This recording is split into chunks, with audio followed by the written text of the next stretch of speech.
Hello friends, मैं हूं योगेंद्र सिंह। मैं एक प्राइवेट ट्यूटर हूं और मैं इंग्लिश पढ़ाता हूं। अब पिछले 10 साल हो गए होंगे लगभग मुझे इंग्लिश पढ़ाते हुए। और मेरी एक कोचिंग भी है, ज्ञान शिखा इंग्लिश क्लासेस के नाम से। आज मैं एक अपना यूट्यूब चैनल लॉन्च कर रहा हूं जिसमें मैं केवल और केवल ग्रामर पढ़ाऊंगा। और वो ग्रामर ऐसा होगा जो एकेडमिक के लिए भी होगा और कंपटीशन लेवल के लिए भी होगा। जो एकेडमिक में बच्चे पढ़ते हैं, चाहे वो 9th में पढ़ते हो, 10th में पढ़ते हो, 11th में पढ़ते हो, 12th में पढ़ते हो, या जो लोग किसी कंपटीशन की तैयारी करते हो, चाहे एसएससी की तैयारी करते हो, एनडीए की तैयारी करते हो, सीडीएस की तैयारी करते हो, बैंकिंग की तैयारी करते हो, XYZ कोई भी एग्जाम की अगर आप तैयारी करते हैं, जहां भी इंग्लिश आपको पूछी जाएगी वो सारा कंटेंट आपको इस चैनल पर मिलेगा।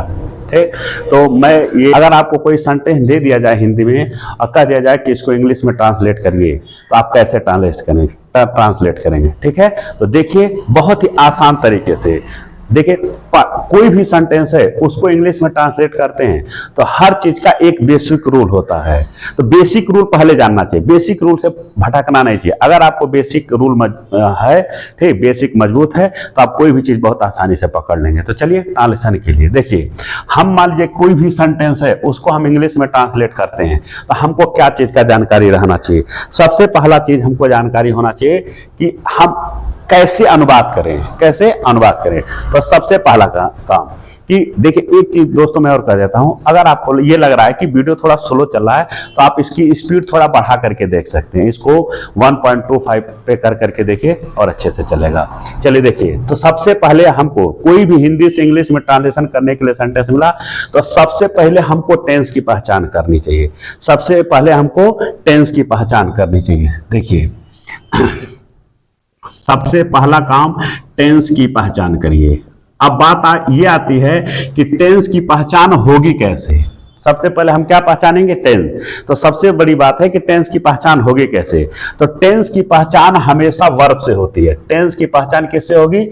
वर्ब से होगी। ठीक, अब वर्ब क्या होता है? वर्ब एक एक्शन वर्ड होता है। एक्शन वर्ड का मतलब हो गया ऐसा कोई भी वर्ड जिसको हम पढ़ें और पढ़ करके लगे कि ये एक प्रकार का एक्शन है, एक प्रकार का काम है जिसे हम करते हैं, तो उसी को हम लोग वर्ब कहेंगे। ठीक है, तो टेंस की पहचान हमेशा वर्ब से होती है। लेकिन एक बात यहां और है, सारे वर्ब टेंस की पहचान नहीं कराते हैं। टेंस की पहचान वर्ब ही कराता है, लेकिन ये कोई जरूरी नहीं है कि हर टेंस की पहचान कराए, ये कोई जरूरी नहीं है। ठीक है, तो कुछ वर्ब ऐसे होते हैं जो टेंस की पहचान कराते हैं और कुछ वर्ब ऐसे होते हैं जो टेंस की पहचान नहीं कराते हैं। तो हमको उससे मतलब है जो हमको टेंस की पहचान करा दे। तो जो वर्ब टेंस की पहचान कराता है उसी को हम लोग फाइनाइट वर्ब कहते हैं।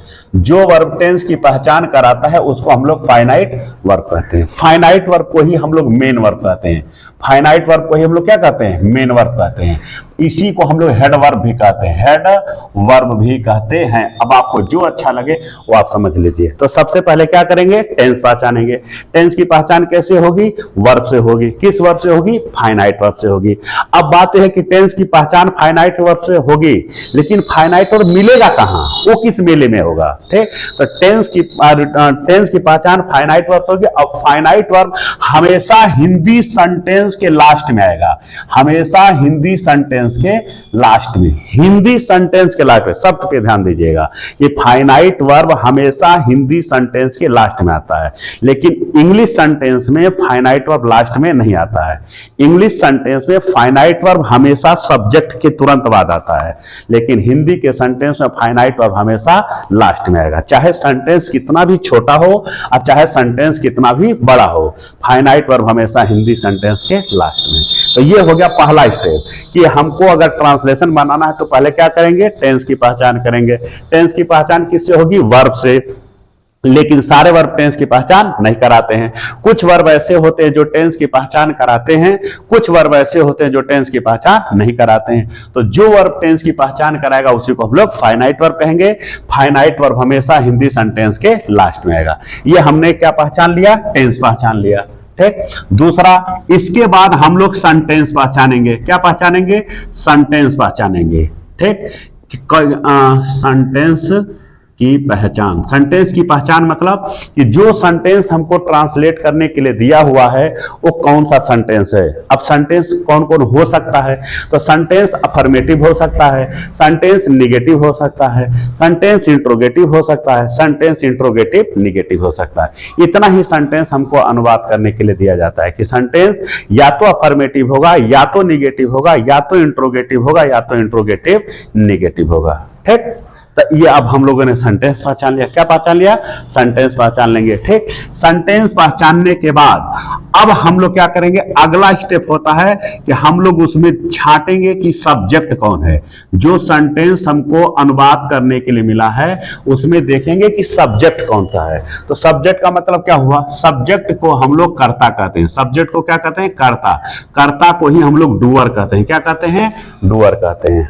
ठीक, अब सब्जेक्ट हमारा केवल डूअर ही नहीं होता है, सब्जेक्ट भी हमारे दो टाइप के होते हैं। सब्जेक्ट हमारे दो टाइप के होते हैं। देखिए, एक सब्जेक्ट वो होता है जो डूअर होता है। क्या होगा? डूअर।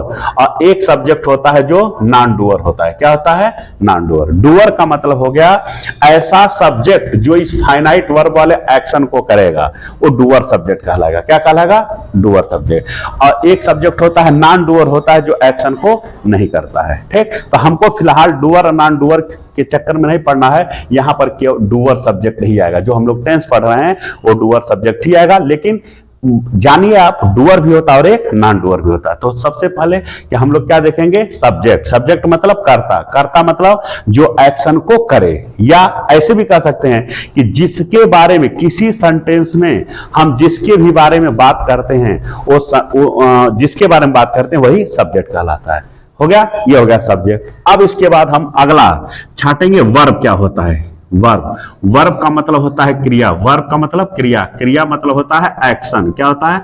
एक्शन। कि ये जो सब्जेक्ट है ये किस एक्शन को कर रहा है, सब्जेक्ट है वो किस एक्शन को कर रहा है। तो यही क्रिया मतलब ये फाइनाइट वर्ब है, यही फाइनाइट वर्ब है। तब पहले क्या करेंगे, टेंस पहचानेंगे, फिर सेंटेंस। ठीक, इसके बाद सब्जेक्ट छाटेंगे, फिर वर्ब छाटेंगे। सब्जेक्ट का मतलब हो गया जिसके बारे में हम बात करेंगे वो सब्जेक्ट, या जो किसी एक्शन को करेगा वो सब्जेक्ट। इसके बाद हम लोग वर्ब छाटें। वर्ब का मतलब क्या होता है? क्रिया। क्रिया का मतलब होता है काम। सब्जेक्ट जिस काम को करेगा उसी को हम लोग वर्ब कहेंगे। क्या कहेंगे? वर्ब कहेंगे। इसके बाद हम लोग अगला स्टेप, अगला चीज छाटते हैं, ऑब्जेक्ट। क्या छाटेंगे? ऑब्जेक्ट। ऑब्जेक्ट का मतलब होता है कर्म। ऑब्जेक्ट का मतलब कर्म। ठीक, अब देखिए यहां जो भी चीजें मैं बता रहा हूं बस इस उद्देश्य से बता रहा हूं कि हमको ट्रांसलेशन सीखना है। अभी इसको पढ़ाया जाना लगे तो अभी बहुत समय लगेगा इसको पढ़ाने में। इतना ही जितना मैं बोला उतना ही वर्ब नहीं होता, वर्ब बहुत होता है। जितना मैं बोला उतना ही सब्जेक्ट नहीं होता, अभी सब्जेक्ट बहुत होता है। लेकिन हमको पढ़ना क्या है, हिंदी से इंग्लिश में ट्रांसलेट करना है, तो बस उतनी ही चीजें मैं आपको बता रहा हूं। इसके बाद देखिए ऑब्जेक्ट। ऑब्जेक्ट का मतलब हो गया कर्म। कर्म का मतलब हो गया रिसीवर। कर्म का मतलब क्या हो गया? रिसीवर। रिसीवर का मतलब हो गया कि जैसे मान लेते कोई सब्जेक्ट है, सब्जेक्ट इस एक्शन को करेगा तो इस एक्शन का फायदा या नुकसान होगा। जाहिर सी बात है कि कोई भी एक्शन होगा तो उसका फायदा नुकसान होगा ही। तो उस फायदा या नुकसान को जो रिसीव करेगा, मतलब उस एक्शन से जिसको फायदा या जिसको नुकसान होगा उसी को हम लोग रिसीवर कहेंगे। ठीक, और रिसीवर को ही हम लोग ऑब्जेक्ट कहेंगे। इसको हम ऐसे भी कह सकते हैं कि सब्जेक्ट जिस एक्शन को करता है उस एक्शन का प्रभाव जिसके ऊपर पड़ेगा वही आपका ऑब्जेक्ट हो जाएगा। क्या हो जाएगा? ऑब्जेक्ट हो गया।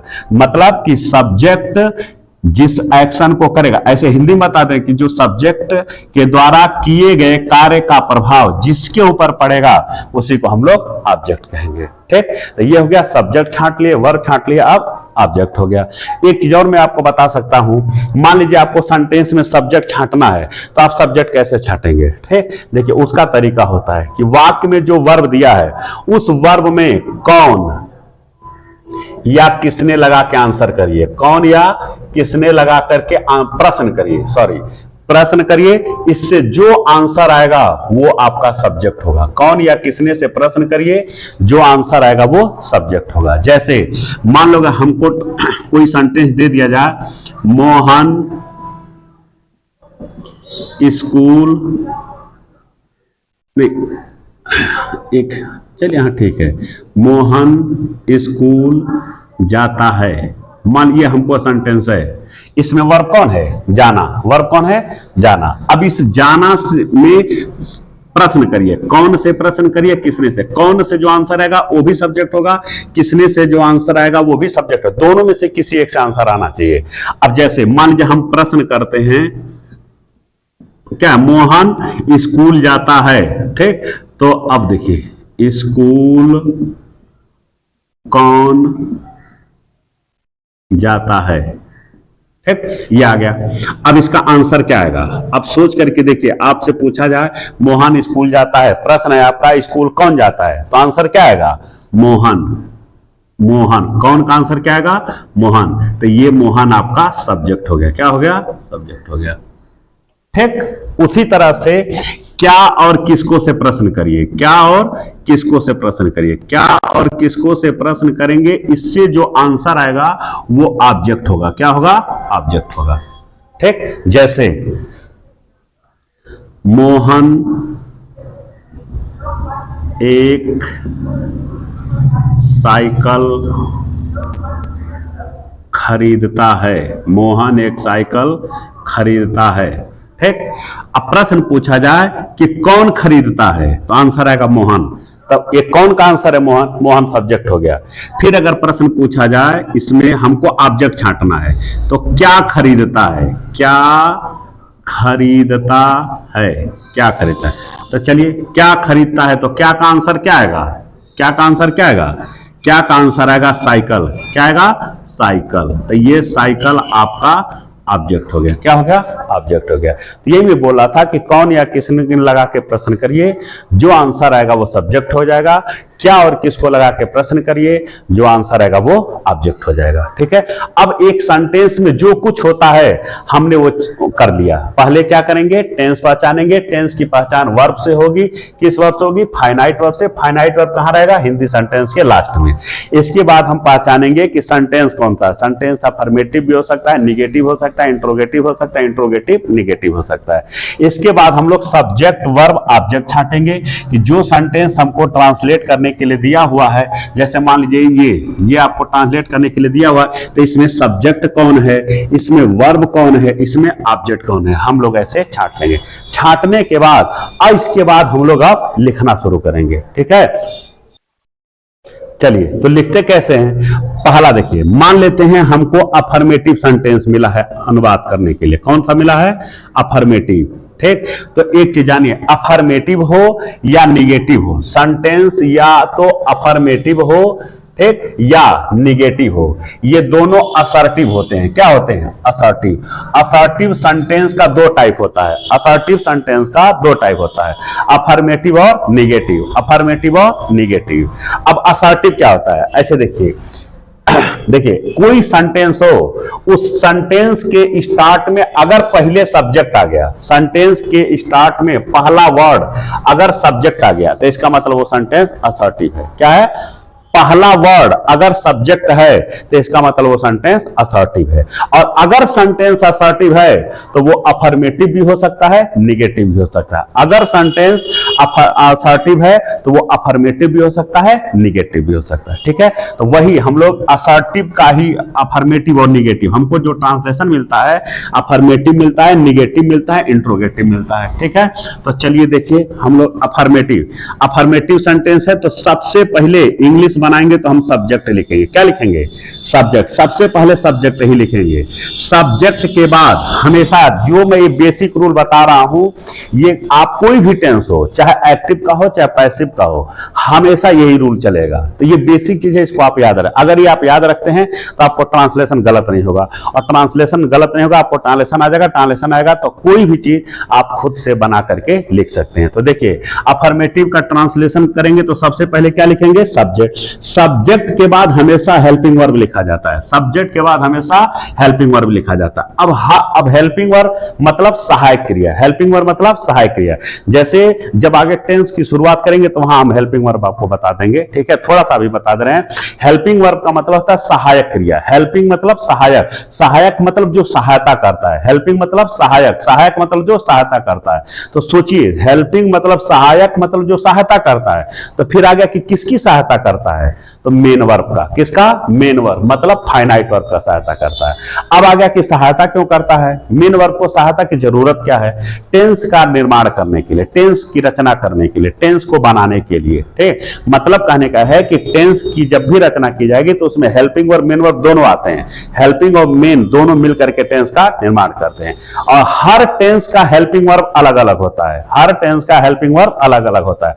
हमको 12 टेंस सारे पढ़ने हैं, 12 टेंस का 12 हेल्पिंग वर्ब होगा, अलग अलग होगा। ठीक है, तो वही मैं बोला हूं कि सबसे पहले हम क्या लिखेंगे? सब्जेक्ट, सब्जेक्ट के बाद हेल्पिंग वर्ब, जो टेंस रहेगा उसका हेल्पिंग वर्ब लिखेंगे। हेल्पिंग वर्ब के बाद, अब हेल्पिंग वर्ब जैसे आपने सुना होगा, is, am, are, was, were, do, does, did, has, have, had, will, shall, can, could, may, might, should, must, art, ये सब आपका हेल्पिंग वर्ब है। तो सब्जेक्ट लिखेंगे, सब्जेक्ट के बाद हेल्पिंग वर्ब। अब हेल्पिंग वर्ब के बाद हम लोग यही फाइनाइट वर्ब, फाइनाइट वर्ब मतलब मेन वर्ब लिखेंगे। अब मेन वर्ब में भी एक बात है कि मेन वर्ब के अलग अलग रूप होते हैं, कहीं फर्स्ट होता है, कहीं सेकंड होता है, कहीं थर्ड होता है, कहीं आईएनजी होता है। तो हम लोग यहाँ मेन वर्ब का फर्स्ट फॉर्म भी लिख सकते हैं, सेकंड भी लिख सकते हैं, थर्ड भी लिख सकते हैं, आईएनजी भी लिख सकते हैं। अब ये डिपेंड करेगा कि कौन सा टेंस है। ठीक, तो उस टेंस के अकॉर्डिंग हम लोग मेन वर्ब हम लोग लिखेंगे। इसके बाद हम लिखेंगे ऑब्जेक्ट। क्या लिखेंगे? ऑब्जेक्ट। ठीक, तो पहले क्या लिखेंगे? सब्जेक्ट, फिर क्या लिखेंगे? हेल्पिंग वर्ब, फिर क्या लिखेंगे? मेन वर्ब, फिर क्या लिखेंगे? ऑब्जेक्ट लिखेंगे। लिखते वक्त हमेशा ध्यान रखिए, सब्जेक्ट और हेल्पिंग वर्ब, ठीक, हर टेंस का हेल्पिंग वर्ब अलग होगा, हर टेंस का मेन वर्ब अलग होगा। यह हो गया आपका अफर्मेटिव। मान लेते हैं सेंटेंस निगेटिव है। क्या है? निगेटिव। अगर सेंटेंस निगेटिव है तो हम लोग नॉट का प्रयोग करेंगे। हिंदी के सेंटेंस में अगर सेंटेंस निगेटिव है तो उसमें नहीं वर्ड आएगा। क्या आएगा? नहीं। नहीं की इंग्लिश नॉट होगी। क्या होगी? नॉट होगी। और नॉट का प्रयोग हम लोग हमेशा हेल्पिंग वर्ब के बाद करते हैं। नॉट का प्रयोग हमेशा हेल्पिंग वर्ब के बाद ही करेंगे, कोई भी टेंस रहे, नॉट हमेशा हेल्पिंग वर्ब के बाद ही लगेगा। अब प्रश्न ये उठता है कि मान लीजिए अगर हेल्पिंग वर्ब ना हो तो क्या करेंगे? अगर हेल्पिंग वर्ब नहीं है तो सेंटेंस निगेटिव नहीं बनेगा। अगर हेल्पिंग वर्ब नहीं है तो सेंटेंस निगेटिव नहीं बनेगा। क्यों? क्योंकि नॉट हेल्पिंग वर्ब के बाद ही लिखा जाता है। ठीक, और नॉट के पहले, नॉट हमेशा हेल्पिंग वर्ब के बाद लिखा जाता है। नॉट कहां लिखा जाता है? हेल्पिंग वर्ब के बाद। और एक चीज और ध्यान रखिए कि नॉट के पहले एक हेल्पिंग वर्ब होना अनिवार्य है, एक हेल्पिंग वर्ब होना कंपलसरी है। अगर हेल्पिंग वर्ब नहीं है तो सेंटेंस किसी भी कीमत पर निगेटिव नहीं बनेगा। ठीक, तो इसीलिए हम लोग नॉट को कहां लिखेंगे? हेल्पिंग वर्ब के बाद। सब्जेक्ट हो गया, फिर लिखेंगे हेल्पिंग वर्ब, इसके बाद लिखेंगे नॉट। लिखते समय ध्यान रखेंगे कि नॉट के पहले एक ही हेल्पिंग वर्ब होना चाहिए। अब आपका आ जाएगा मेन वर्ब, फिर आ जाएगा आपका ऑब्जेक्ट। ठीक, नेक्स्ट मान लेते हैं सेंटेंस हमको इंट्रोगेटिव हो, जो ट्रांसलेशन मिलेगा हो सकता है ये इंट्रोगेटिव हो। अब इंट्रोगेटिव है, किसी भी सेंटेंस को अगर इंट्रोगेटिव बनाना है तो हेल्पिंग वर्ब को उठा के सब्जेक्ट के पहले कर दीजिए। किसी भी सेंटेंस को इंट्रोगेटिव बनाना है, हेल्पिंग वर्ब को उठा करके सब्जेक्ट के पहले कर दीजिए। फिर वही बात आएगी, अगर हेल्पिंग वर्ब नहीं हो तब, अगर हेल्पिंग वर्ब नहीं है तो सेंटेंस इंट्रोगेटिव नहीं बनाया जा सकता है। अगर आपको इंट्रोगेटिव बनाना है तो हेल्पिंग वर्ब लिखना ही पड़ेगा। और कहां? सब्जेक्ट के पहले, सब्जेक्ट के पहले लिखना ही पड़ेगा। फिर वहां भी एक बात है कि सब्जेक्ट के पहले एक हेल्पिंग वर्ब आना कंपलसरी है इंट्रोगेटिव में। इंट्रोगेटिव तभी सेंटेंस बनेगा जब सब्जेक्ट के पहले हेल्पिंग वर्ब हो। अब केवल एक आना चाहिए। अगर सब्जेक्ट के पहले दो हेल्पिंग वर्ब आएगा तो तुरंत गलत हो जाएगा। तो सब्जेक्ट के पहले एक हेल्पिंग वर्ब अगर आ जाए तो सेंटेंस इंट्रोगेटिव हो जाएगा। तो इसका मतलब ये हुआ कि अगर हमको इंट्रोगेटिव बनाना है तो हेल्पिंग वर्ब को उठा के यहां लिख दें। ठीक, तो ये आपका हो गया हेल्पिंग वर्ब, यहां आ गया, यही उठ के यहां आ गया, तो फिर ये बचा, बाकी सब अपने जगह पे है। फिर मेन वर्ब हो गया, फिर ऑब्जेक्ट हो गया, लास्ट में क्वेश्चन मार्क, इंट्रोगेटिव का मार्क लगा लीजिए। अब ये ऐसा इंट्रोगेटिव है जिसमें क्वेश्चन वर्ड नहीं दिया है, ये ऐसा इंट्रोगेटिव है जिसमें क्वेश्चन वर्ड नहीं दिया है। ठीक, तो इंग्लिश में इंट्रोगेटिव दो तरह के होते हैं। कुछ ऐसे इंट्रोगेटिव होते हैं जिसमें क्वेश्चन वर्ड नहीं रहता है, और कुछ ऐसे इंट्रोगेटिव होते हैं जिसमें क्वेश्चन वर्ड रहेगा। तो अगर क्वेश्चन वर्ड नहीं है तो क्रम ये है, ठीक है, कोई बात नहीं है। लेकिन अगर क्वेश्चन वर्ड इसमें ऐड करना हो तो वो क्वेश्चन वर्ड हेल्पिंग वर्ब के पहले यहां आएगा। मतलब कहने का यह है कि क्वेश्चन वर्ड हमेशा सेंटेंस के स्टार्ट में आएगा और हेल्पिंग वर्ब के पहले आएगा, हेल्पिंग वर्ब के पहले। ठीक, यहीं पर क्वेश्चन वर्ड आएगा। अगर लिखना हो तो यहां पर आपको क्वेश्चन वर्ड यहां डाल दिया। अब बाकी ये सब सेम अपने ही जगह पे है, सब अपने ही जगह पर रहेगा। ये हो गया आपका इंट्रोगेटिव सेंटेंस। क्या हो गया? इंट्रोगेटिव। ये क्वेश्चन, ये विदाउट क्वेश्चन वर्ड, ये क्वेश्चन वर्ड के साथ, मतलब with question word, without question word. ये हो गया आपका इंट्रोगेटिव। 3 हो गया। एक और बचा इंट्रोगेटिव निगेटिव। नेक्स्ट सेंटेंस हमको ट्रांसलेशन करने के लिए मिलता है इंट्रोगेटिव निगेटिव। Interrogative negative. अब चलिए इंट्रोगेटिव निगेटिव। अब इंट्रोगेटिव निगेटिव का मतलब क्या हो गया? इंट्रोगेटिव निगेटिव का मतलब हो गया कि सेंटेंस इंट्रोगेटिव भी हो और प्लस निगेटिव दोनों हो। ठीक, वर्ड पे ध्यान दीजिए, सेंटेंस इंट्रोगेटिव भी हो और प्लस निगेटिव भी हो। तो इंट्रोगेटिव क्या है? यही तो इंट्रोगेटिव है। तो ये हो चाहिए, दोनों स्ट्रक्चर में से दोनों, ये भी इंट्रोगेटिव चाहे भी इंट्रोगेटिव। इसी में नाट जोड़ दिया जाए तो इंट्रोगेटिव निगेटिव हो जाएगा।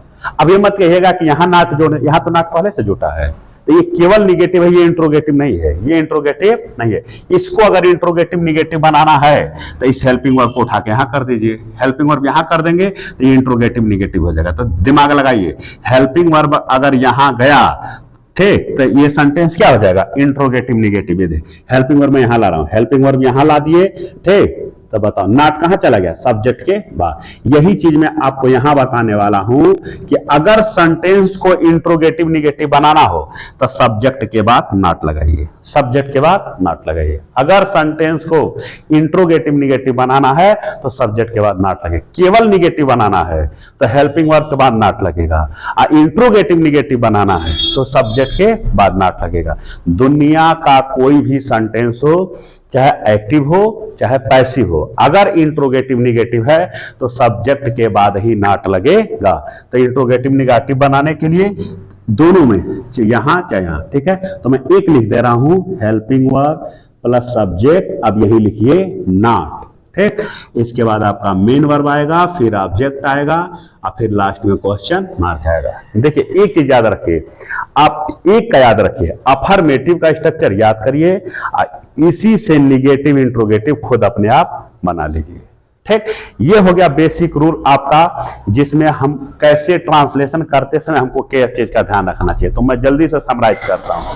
सबसे पहले हमको टेंस पहचानना चाहिए। टेंस की पहचान फाइनाइट वर्ब से होगी। फाइनाइट वर्ब हमेशा हिंदी सेंटेंस के लास्ट में आएगा। इसके बाद सेंटेंस पहचानेंगे कि यही सेंटेंस अफर्मेटिव है कि निगेटिव है कि इंट्रोगेटिव है कि इंट्रोगेटिव निगेटिव, यहां पहचानेंगे। इसके बाद सब्जेक्ट छांटेंगे। सब्जेक्ट कौन है? सब्जेक्ट डूअर भी हो सकता है, नॉन डूअर भी हो सकता है। डूअर का मतलब जो एक्शन को करेगा, नॉन डूअर जो एक्शन को नहीं करेगा। सब्जेक्ट छांटेंगे कैसे? ठीक, कोई सब्जेक्ट सेंटेंस दिया, उसमें वर्ब है, वर्ब से कौन और किसने लगा के प्रश्न करिए। कौन से जो आंसर आएगा वो भी सब्जेक्ट होगा, किसने से जो आंसर आएगा वो भी सब्जेक्ट होगा। फिर आ गया वर्ब। वर्ब मतलब एक्शन, सब्जेक्ट जिस एक्शन को करेगा उसी को हम लोग वर्ब कहेंगे, ठीक। आज फिर ऑब्जेक्ट, सब्जेक्ट जिस एक्शन को करेगा उस एक्शन से जिसको फायदा या नुकसान होगा, उस एक्शन का जिसके ऊपर प्रभाव पड़ेगा उसी को हम लोग ऑब्जेक्ट कहेंगे, ठीक। अब लिखना शुरू करेंगे तो लिखेंगे तो ये affirmative, negative, interrogative, interrogative, negative. Affirmative या निगेटिव, ये देखिए दोनों। अफर्मेटिव में सबसे पहले सब्जेक्ट आता है, सब्जेक्ट के बाद हेल्पिंग वर्ब आएगा, फिर मेन वर्ब आएगा, फिर ऑब्जेक्ट। निगेटिव है तो हेल्पिंग वर्ब के नॉट लगाइए। इंट्रोगेटिव है, हेल्पिंग वर्ब को उठा के सब्जेक्ट के पहले कर दीजिए। अगर उस इंट्रोगेटिव में क्वेश्चन वर्ड जोड़ना है तो उस क्वेश्चन वर्ड को हेल्पिंग वर्ब के पहले कर दीजिए। अगर इंट्रोगेटिव निगेटिव बनाना है तो सेंटेंस में सब्जेक्ट के बाद नॉट जोड़ दीजिए। एक चीज का ध्यान रखिएगा कि हर टेंस का हेल्पिंग वर्ब अलग अलग होगा। Helping verb is, am, are, was, were, do, does, did, has, have, had, will, shall, ये सब आपका हेल्पिंग वर्ब होता है। तो हर टेंस का हेल्पिंग वर्ब अलग अलग। ये नहीं कि डू डज हो गया तो सब में डू डज लग जाएगा, ये नहीं होगा। डू डज केवल एक ही टेंस में लगेगा। हेल्पिंग वर्ब अगर इज, एम, आर है तो सब में इज, एम, आर लगेगा, ये कोई जरूरी नहीं है। इज, एम, आर केवल एक ही में लगेगा। तो हर टेंस का हेल्पिंग वर्ब अलग। अब मेन वर्ब का first, second, third ING form होता है। हर टेंस में आपका अलग अलग फॉर्म लगेगा, कहीं फर्स्ट, कहीं सेकंड, कहीं थर्ड, कहीं आईएनजी। तो ये हमने बता दिया कि बेसिक रूल, कोई भी सेंटेंस हो अगर इसको इंग्लिश में अनुवाद करना हो, चाहे एक्टिव हो चाहे पैसिव है, हिंदी से इंग्लिश ट्रांसलेट करना है, तो इतने रूल का हमको ध्यान रखना चाहिए। अब इसके आगे से शुरू होगा नेक्स्ट वीडियो में टेंस। टेंस का